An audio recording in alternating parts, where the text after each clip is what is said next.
Morning students.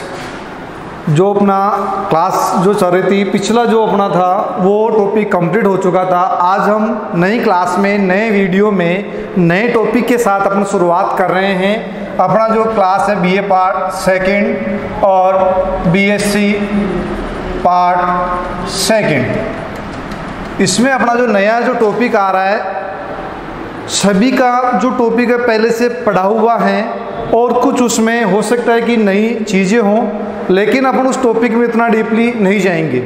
अपना जो आज का जो टॉपिक है वो खाद्यान्न फसलें।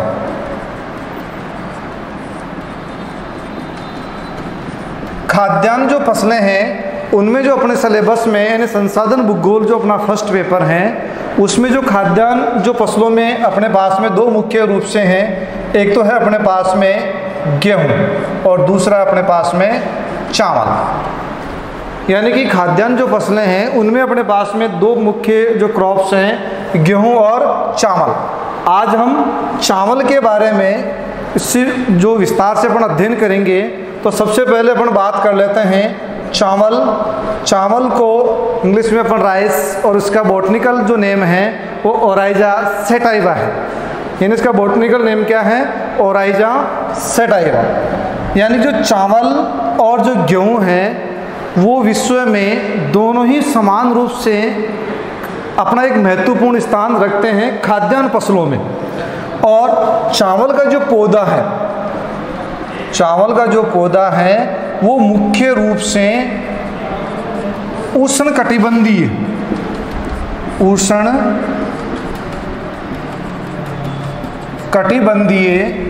मानसूनी जलवायु का पौधा है। यानी कि जो चावल है वो कौन सी जलवायु का पौधा है? उष्ण कटिबंधीय मानसूनी जलवायु का पौधा है। अपन जो बात कर रहे हैं वर्ल्ड लेवल की, अपन इंडिया लेवल की बात नहीं कर रहे हैं, अपन विश्व लेवल पर जो चावल का जो उत्पादन है, चावल का जो उत्पादन है, वितरण है, उसके बारे में अपन अध्ययन कर रहे हैं कि विश्व स्तर पर चावल की जो फसल है, जो प्रमुख अपने जो खाद्यान्न फसल है, उसका जो उत्पादन कहाँ और किस प्रकार से हो रहा है। तो चावल अपना मुख्य रूप से उष्ण कटिबंधीय जलवायु का पौधा है। और अपन चावल और गेहूं की तुलना करते हैं तो चावल की प्रति हेक्टेयर जो पैदावार हैं वो गेहूं की तुलना में अधिक हैं। किसकी तुलना में? गेहूं की तुलना में चावल की प्रति हेक्टेयर पैदावार अधिक हैं। एग्रीकल्चर के स्टूडेंटों ने हेक्टेयर शब्द का मीन्स वो जानते हैं, हो सकता है कुछ नहीं जानते, वो सुन लो। एक हेक्टेयर में अपने लोकल लैंग्वेज के हिसाब से देखें तो लगभग 4 बीघा जमीन होती है। कितनी भूमि होती है? 4 बीघा। 3.96 बीघा जो जमीन है लगभग अपने पास में कितनी आ रही है? 4 बीघा। यानी कि गेहूं और चावल की अपन तुलना कर रहे हैं तो चावल का, किसका? चावल का प्रति हेक्टेयर उत्पादन क्या होता है? जो गेहूं से ज़्यादा है, गेहूं से ज़्यादा है। उसके बाद में अपन बात कर रहे हैं चावल में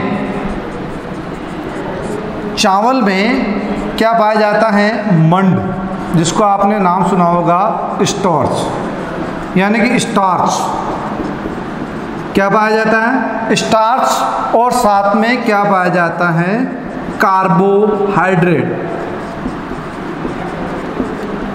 कार्बोहाइड्रेट साथ में पाया जाता है। यानी चावल में मंड, जिसको अपन लोकल लैंग्वेज में मांड बोलते हैं, यानी कि वो पाया जाता है जिसको अपन स्टार्च कहते हैं। और साथ में इसमें कार्बोहाइड्रेट की मात्रा, प्रचुर मात्रा पाई जाती है। चावल में, जैसे चावल और गेहूं में आपने देखा होगा कि जैसे मांड होता है, एक लसलसा सा पदार्थ होता है, गेहूं में भी पाया जाता है। लेकिन वो जो चावल में जो लसलसा पदार्थ है वो जो अपना मंड होता है, जिसको अपन स्टार्च बोलते हैं, वो पाया जाता है। लेकिन इसमें ग्लूटेन नहीं पाया जाता है। अब ये ग्लूटेन क्या है? एक तो आ गया अपने पास में मंड, एक तो कौन सा शब्द आ गया अपने पास में, मंड आ गया, दूसरा आ गया अपने पास में ग्लूटेन। ये दोनों ही क्या चीज हैं? देखो मंड और मांड अपन ने पढ़ लिया कि स्टार्च जो है उसको अपन मांड्या कहते हैं जो चावल में पाया जाता है, जबकि ग्लूटेन है वो चावल में नहीं पाया जाता है। ग्लूटेन जो है गेहूं में, जौ में पाया जाता है। यानी जो अपन गेहूं और जौ का जो दलिया वगैरह बनाते हैं उसमें जो लसलसा जो वाइट सा अपन को पदार्थ दिखता है वो आता है अपना ग्लूटीन, जो एक प्रोटीन तत्व है, जो क्या है अपने पास में प्रोटीन तत्व है ग्लूटेन। वो सिर्फ गेहूं और जौ में पाया जाता है, जबकि चावल में क्या पाया जाता है, मंड और स्टार्च पाए जाते हैं। तो ये था अपना चावल की फसल का कुछ थोड़ा सा परिचय।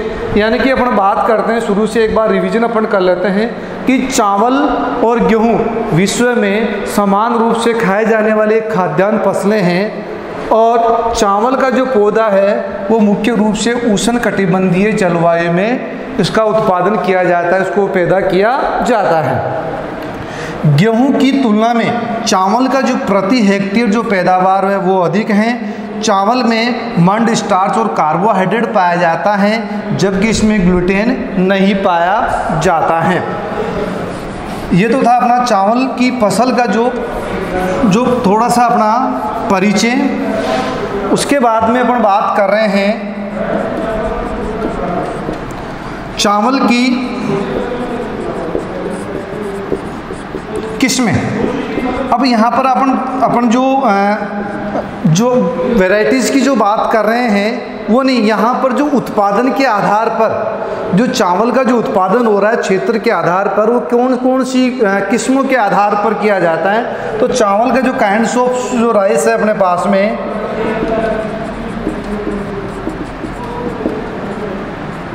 वो कौन कौन सी हैं। पहले अपने पास में है उत्पादन के आधार पर पहाड़ी चावल। कौन सा चावल? पहाड़ी चावल, अपलैंड राइस। अपलैंड राइस यानी पहाड़ी जो चावल है उसका जो उत्पादन पहाड़ों पर, पर्वतों पर जो सीढ़ी नुमा खेत बनाकर चावल का उत्पादन किया जाता है। जो सीढ़ी नुमा जो अपने खेत बनाकर जहाँ चावल का उत्पादन किया जाता है उसको शुष्क चावल कहते हैं। यानी जो अपने पहाड़ी चावल है जिसका उत्पादन पर्वतों पर, अपने पठारी क्षेत्रों में जहाँ पर सीढ़ी नुमा खेत बनाकर चावल की कृषि की जाती है उसको कौन सा चावल बोलते हैं? शुष्क चावल कहते हैं। इसकी जो खेती मुख्य रूप से हिमालय पर्वत,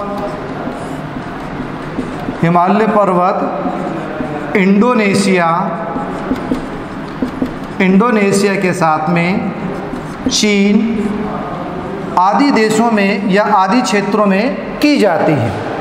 हिमालय पर्वत, इंडोनेशिया, चीन आदि क्षेत्रों में जो अपने पहाड़ी चावल की कृषि की जाती है। नंबर 2 मैदानी चावल, लोलैंड राइस। यानी अपन बात कर रहे हैं मैदानी चावल जिसको अपन लोलैंड राइस कहते हैं।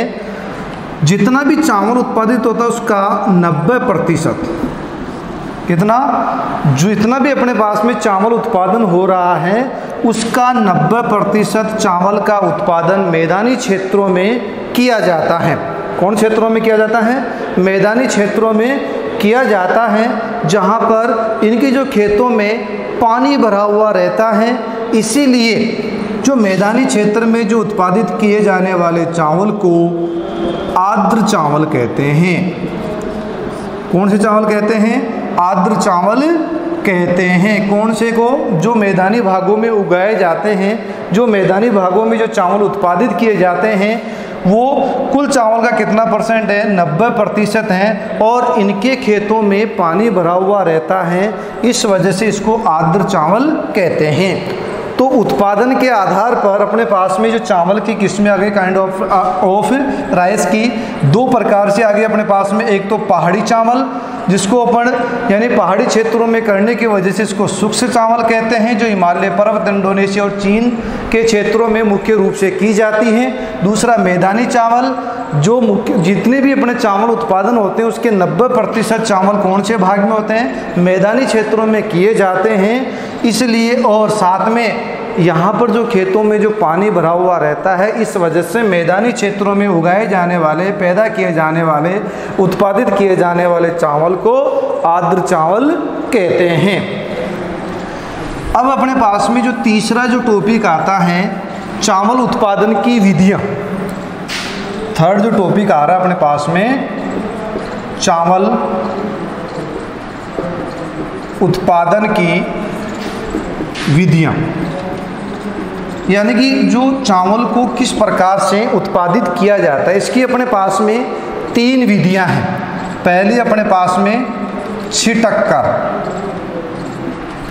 या छिड़काव करके, यानी पहले कौन सी आ गई? छिटक कर या छिड़काव करके। नंबर 2 अपने पास में आ रही है दूसरी रोप कर, यानी कि अपने पास में कौन सी आ गई? रोप कर। और तीसरी आ रही है अपने पास में जापानी विधि। तो कितनी विधियां हो गई अपने पास में चावल की जो कृषि करने की? अपने पास में कितनी विधियां आ गई? 3 विधियां। पहली छिटक कर यानी छिड़काव करके, दूसरा रोप कर और तीसरी अपने पास में जापानी विधि। अब जो चावल उत्पादन की विधियों में जो छिटक कर विधि में क्या होता है कि जैसे खेत होता है उसमें चावल के बीजों को छिड़काव कर दिया जाता है और छिड़काव करने के बाद में ट्रैक्टर के द्वारा हलों से उसको जोत दिया जाता है। तो वो कौन सी विधि हो जाएगी? छिटक कर। यानी इसमें क्या होता है कि जो चावल के जो बीज होते हैं उनको खेत में छिड़क कर उनमें खेतों के जो ट्रैक्टरों के द्वारा खेत में जो हलों से उसको जोत दिया जाता है। नंबर 2 है रोप कर। इसमें क्या होता है कि इसमें पहले तो जो चावल के बीज से पौध तैयार की जाती है। क्या तैयार की जाती हैं? पौध तैयार की जाती हैं और फिर उस पौध को जो पानी, जो खेतों में जो पानी भरा हुआ रहता है उसमें उसको रोप दिया जाता है। इसको रोपने की जो कब रोपते हैं? जब इस पौध की लंबाई 10 सेंटीमीटर से 15 सेंटीमीटर हो जाए। यानी इस पौध की लंबाई कितनी? 10 सेंटीमीटर से 15 सेंटीमीटर इसकी लंबाई हो जाए, तब इस पौध को खेत में रोप दिया जाता है। ये सबसे आसान विधि है। कौन सी? रोप कर, और सबसे अच्छी है, इसमें उत्पादन भी अच्छा होता है। तीसरा अपने पास में जापानी विधि। इस जापानी विधि में उत्तम क्वालिटी के जो कम बीजों का उपयोग किया जाता है, यानी अच्छी क्वालिटी के बीजों का इस्तेमाल किया जाता है, कम बीजों का इस्तेमाल किया जाता है। इसमें छिड़क और रोप कर दोनों ही विधियों का इस्तेमाल किया जाता है। यानी चावल जो उत्पादन में दोनों ही छिड़क कर और रोप कर दोनों ही विधियों में जापानी विधि का उपयोग किया जाता है। लेकिन जापान में या जापानी विधि में जो अपने पास में पहाड़ी क्षेत्रों में, यानी कि जापानी विधि से पहाड़ी क्षेत्रों में चावल उत्पादन को टा क्या बोलते हैं? टा।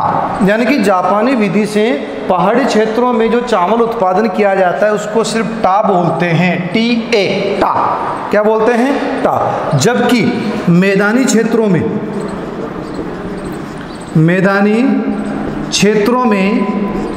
जापानी विधि से चावल उत्पादन को हाटा, HATA, हाटा कहते हैं। ये अपने पास में क्या आ गया? 2 अपने पास में नाम आ गए कि जो जापानी विधि में उत्तम क्वालिटी के कम बीजों को छिड़ककर या पंक्तियों में रोपकर चावल का उत्पादन किया जाता है। पहाड़ी क्षेत्रों में जापानी विधि से उत्पादन किए जाने वाले चावल क्षेत्र को टा कहते हैं, जबकि मैदानी क्षेत्रों में उत्पादन किए जाने वाले चावल को क्या बोलते हैं? हाटा, HATA कहा जाता है। तो चावल उत्पादन की कितनी विधियां होगी अपने पास में? 3 होगी। पहली थी अपने पास में छिटक्कर या छिड़काव से, दूसरी रोप कर और तीसरी अपने पास में जापानी विधि। ये अपने पास में 3 पॉइंट हो गए। पहला परिचय था, उसके बाद में जो अपने पास में जो चावल की जो उत्पादन के आधार पर जो थी और क्षेत्र के आधार पर पहाड़ी चावल और मैदानी चावल विधियां थी, काइंड्स ऑफ राइट्स थे। और उसके बाद में चावल की जो विधियां अपने पास में आ रही। अब आ रही है अपने पास में चावल उत्पादन की भौगोलिक दशाएं। अगला जो पॉइंट अपने पास में क्या आ रहा है, चावल उत्पादन की भौगोलिक दशाएं। और सबसे पहले अपन इसमें बात करते हैं जलवायु की, यानी कि सबसे पहले अपन बात कर रहे हैं जलवायु। चावल उत्पादन की जो भौगोलिक जो दशाएं हैं उनमें सबसे पहले अपन बात करते हैं जलवायु। और जलवायु में पहला पॉइंट अपने पास में आ रहा है तापमान। कौन सा आ गया, तापमान। अब जो चावल सामान्य रूप से अपन देखें तो अपने उष्ण कटिबंधीय मानसूनी जलवायु का पौधा है। कौन सी है, उष्ण कटिबंधीय मानसूनी जलवायु का पौधा है। यानी कि जो चावल है वो कौन सी जलवायु का पौधा है, उष्ण कटिबंधीय मानसूनी जलवायु का पौधा है। इसलिए यहाँ पर उसको हमेशा एक उच्च तापमान की आवश्यकता होती है। चावल उत्पादन क्षेत्रों में मुख्य रूप से अपन बात करें जो चावल को, यानी कि चावल के जो बीज होते हैं उनको बोते समय तापमान, यानी अपन तापमान में अगर पहले पॉइंट की अगर बात कर लेते हैं तो बीज बोते समय तापमान 21 डिग्री सेल्सियस प्रारंभिक विकास के समय, प्रारंभिक विकास के समय जो तापमान अपन को चाहिए वो 23 डिग्री सेल्सियस से 24 डिग्री सेल्सियस, यानी कि प्रारंभिक विकास के समय तापमान कितना चाहिए, 23 डिग्री सेल्सियस से 24 डिग्री सेल्सियस। उसके बाद में अपने पास में आ रहा है कि जो पकते समय जो तापमान अपने पास में चाहिए वो 25 डिग्री सेल्सियस से 26 डिग्री सेल्सियस, या अपन कह सकते हैं लगभग 27 डिग्री सेल्सियस तापमान की आवश्यकता होती है। तो चावल की फसल के जो तापमान अपन ने कितने भागों बांट दिया, 3 भागों में। यानी कि बीज बोते समय 21 डिग्री सेल्सियस, प्रारंभिक विकास के समय 23 से 24 डिग्री सेल्सियस और पकते समय अपने पास में 25 से 26 डिग्री या 27 डिग्री सेल्सियस टेम्परेचर की अपन को आवश्यकता होती है। ये जो इतने टेम्परेचर की आवश्यकता होने की वजह से ही जो चावल का जो विश्व वितरण है वो अपन जैसे ग्लोब के आधार पर देखें तो ये अपने 0 डिग्री पर कौन सी रेखा आती है अपने पास में, भूमध्य रेखा। ये जो पूरे जो विश्व को 2 गोलार्ध, ऊपर वाला उत्तरी गोलार्ध और नीचे वाला दक्षिणी गोलार्ध, तो दोनों गोलार्धों में 20 डिग्री उत्तरी गोलार्ध और 20 डिग्री दक्षिणी गोलार्ध, यानी 20 डिग्री अपने पास में उत्तरी अक्षांश और 20 डिग्री दक्षिण अक्षांश। कितना आ गया, 0 डिग्री से ऊपर 20 डिग्री उत्तरी अक्षांश आ गया अपने पास में और 20 डिग्री दक्षिण अक्षांश। इन क्षेत्रों में चावल का उत्पादन अधिक किया जाता है। इस क्षेत्र के ऊपर कौन से 20 डिग्री उत्तरी गोलार्ध और 20 डिग्री अपने पास में दक्षिणी गोलार्ध, या अपन कह सकते हैं 20 डिग्री उत्तरी अक्षांश से लेकर 20 डिग्री दक्षिणी अक्षांश के बीच में ही चावल का उत्पादन अधिक मात्रा में किया जाता है। इसके ऊपर अगर चावल का उत्पादन सिर्फ ग्रीष्म काल में किया जाता है, ग्रीष्म काल में ही किया। कौन से क्षेत्रों में, यहाँ और यहाँ अगर 20 डिग्री अक्षांश उत्तरी गोलार्ध से लेकर 20 डिग्री दक्षिणी अक्षांश तक अपने पास में है तो वहाँ उसके बाद में अगर चावल का उत्पादन सिर्फ और सिर्फ ग्रीष्म काल में ही किया जाता है। ये हो गया अपने पास में तापमान। तापमान के बाद में आते हैं वर्षा। दूसरा जो पॉइंट अपने पास में जलवायु का वो अपने पास में वर्षा। देखो चावल जो है में हमेशा चावल के जो खेत हैं उसमें हमेशा पानी भरा हुआ रहना चाहिए। पानी भरा हुआ रहना चाहिए तो स्वाभाविक सी बात है कि इसमें पानी की मात्रा अधिक होने की वजह से ऐसे क्षेत्रों में चावल की खेती की जाएगी जहां पर बारिश ज़्यादा होती हो। या अपन कह सकते हैं कि जहाँ पर पानी अच्छी मात्रा में उपलब्ध हो सके। अब अपने पास में कितनी वर्षा की आवश्यकता होगी चावल की कृषि करने के लिए, क्योंकि चावल की फसल को लगाते समय या अपन कहे कि चावल की पौध अपन लगा रहे हैं उस समय यानी लगाने के बाद में 30 से 40 दिनों तक 30 से 40 दिनों तक खेतों में पानी भरा हुआ रहना चाहिए। प्रारंभिक समय कितने 30 से 40 दिनों तक खेतों में पानी भरा हुआ रहना चाहिए। इसके लिए यहाँ ज़्यादा वर्षा की आवश्यकता होती है। तो कितनी वर्षा, जो वर्षा की जो मात्रा है वो 120 सेंटीमीटर से 150 सेंटीमीटर तक यहाँ बारिश होनी चाहिए। अगर इससे कम बारिश यानी कि 100 सेंटीमीटर से कम वर्षा होती है तो उन क्षेत्रों में फिर सिंचाई करके चावल की फसल का उत्पादन किया जाता है। तो वर्षा कितनी और क्यों, क्योंकि वहाँ पर खेतों में 30 से 40 दिनों तक पानी भरा हुआ रहना चाहिए।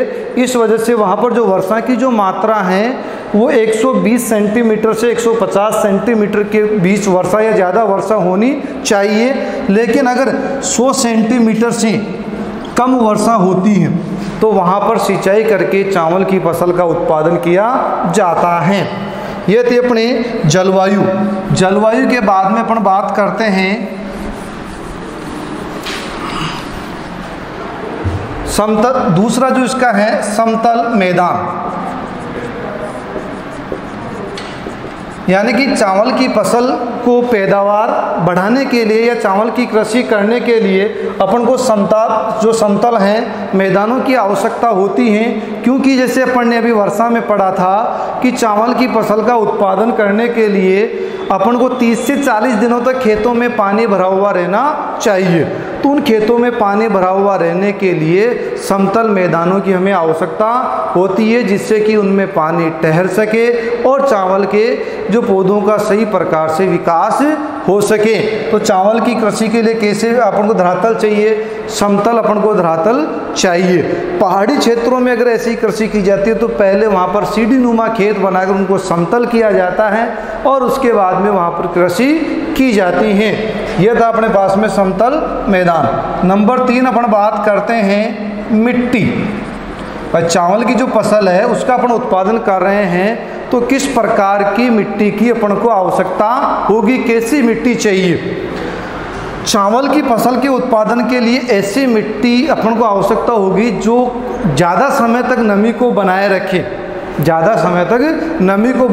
अर्थात उसमें पानी को ज़्यादा समय तक संचित करने की कैपेसिटी क्षमता उसमें पाई जाती हो, उस प्रकार की मिट्टी अपन को चाहिए। और ऐसी जो मिट्टी है वो नदियों द्वारा निर्मित जो मैदानी क्षेत्र होते हैं उनमें पाई जाती हैं, जिसको अपन जो काप मिट्टी वाला जो क्षेत्र है, कौन सी मिट्टी वाला, जो काप जो मिट्टी वाला जो क्षेत्र है या काप जो मिट्टी है वो चावल की फसल के लिए सबसे उपयुक्त मानी जाती हैं। यानी काप मिट्टी, चीका प्रधान दोमट मिट्टी, चीका प्रधान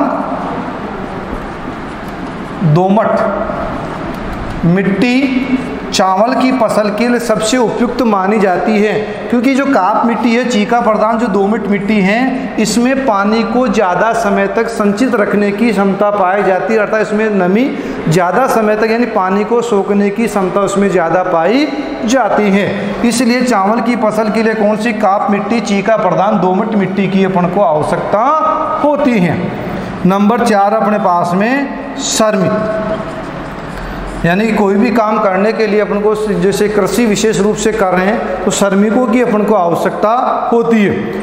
चावल की जो कृषि है, इस चावल की कृषि में खेतों को समतल यानी खेतों को तैयार करने में ही मशीनों का प्रयोग किया जाता है। यानी जो चावल की अपन कृषि कर रहे हैं उसमें मशीनों का जो प्रयोग किया जाता है सिर्फ और सिर्फ खेतों को तैयार करने में किया जाता है। बाकी का काम अपने पौध लगाने में, उसका निराई गुड़ाई करने में या अन्य कार्य करने में श्रमिकों का ही उपयोग किया जाता है, श्रमिकों के द्वारा ही वो कार्य संपन्न किया जाता है। अतः चावल की कृषि के लिए अपने पास में चावल की खेती संबंधी कुशल और सस्ते श्रमिकों की आवश्यकता होती है। अर्थात जो बाकी का जो अपने खेतों को तैयार करने के अलावा जितने भी काम होते हैं वो सारे के सारे फसल की रोपाई से लेकर कटाई तक का जो कार्य है जो श्रमिकों के द्वारा किया जाता है। इसलिए अपन चावल की कृषि से संबंधित जो भी कुशल श्रमिक है उनकी आवश्यकता होती है। यह था अपने पास में चावल की फसल के लिए जो अपने पास में भौगोलिक दशाएं कौन कौन सी आगे अपने पास में। पहला अपने पास में था जलवायु, जिसमें 2 टॉपिक थे अपने पास में, तापमान व वर्षा, उसके बाद में समतल मैदान और उसके बाद में मिट्टियाँ और फिर उसके बाद में था श्रमिक। अगला जो अपनी क्लास में अपन जो चावल का जो उत्पादन का जो विश्व वितरण है उसके बारे में अपन अध्ययन करेंगे। ये जो नई जानकारी आपको लगातार मिलती रहें इसके लिए अपने जो चैनल को सब्सक्राइब कीजिए, लाइक और कमेंट्स भी करते रहिए। धन्यवाद।